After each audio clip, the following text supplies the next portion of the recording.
Hi friends, good morning. ನನ್ನ video ನೋಡಿ encourage ಮಾಡ್ತಿರೋ ಎಲ್ಲರಿಗೂ ತುಂಬ ಹೃದಯದ ಧನ್ಯವಾದಗಳು.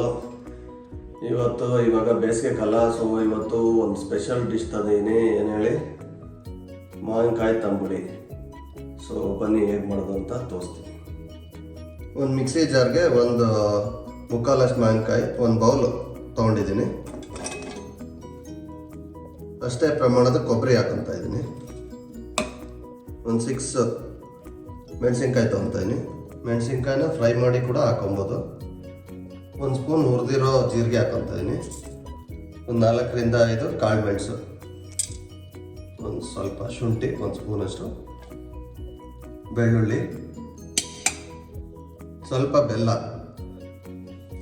ಇವಾಗ ನೋಡಿ, ಇದಕ್ಕೆ ಉಪ್ಪು, ಖಾರ, ಹುಳಿ, ಮಾವಿನಕಾಯಿ ಹುಳಿ, ಬೆಲ್ಲದಲ್ಸಿ, ಖಾರ, ಮೆಣಸಿನ್ಕಾಯಿ, ಉಪ್ಪು ಹಾಕ್ತೀನಿ. ನೆಕ್ಸ್ಟ್ ಉಪ್ಪು 2 ಸ್ಪೂನ್ ಹಾಕ್ತಾಯಿದ್ದೀನಿ.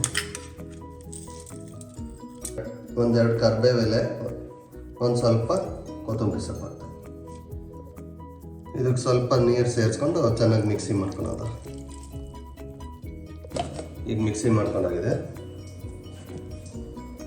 ಈಗ ಇದನ್ನು ಒಂದು ಪಾತ್ರೆಗೆ ಹಾಕೊಳ್ಳೋಣ. ಈಗ ಅದೇ ಮಿಕ್ಸಿ ಜಾರ್ಗೆ ನೀರು ಹಾಕೊಂಬಿಟ್ಟು ಒಂದು 800 ml ಅಷ್ಟು ನೀರು ಹಾಕೊಳ್ಳೋದು. ಫುಲ್ಲು ತೆಳುವೂ ಬೇಡ, ಫುಲ್ ದಪ್ಪನೂ ಬೇಡ. ಒಂದು ನಾರ್ಮಲ್ ಅನ್ನಕ್ಕೆ ಯಾವ ಥರ ಕನ್ಸಿಸ್ಟೆನ್ಸಿ ಬೇಕೋ ಆ ಥರ ಹಾಕೊಳ್ಳೋದು. ಹತ್ರ 1 ಲೀಟ್ರ್ ಸಾಂಬಾರು ಆಗಿದೆ. ಇವಾಗ ಇದಕ್ಕೆ ಒಂದು ಒಗ್ಗರಣೆ ಹಾಕೋದ. 1 ಟೇಬಲ್ ಸ್ಪೂನಷ್ಟು ಎಣ್ಣೆ ತೊಗೊತಾ ಇದ್ದೀನಿ. ಎಣ್ಣೆ ಕಾದ್ಮೇಲೆ ಸ್ವಲ್ಪ ಸಾಸಿವೆ, ಹಾಗೆ ಕರಿಬೇವು ಸೊಪ್ಪು,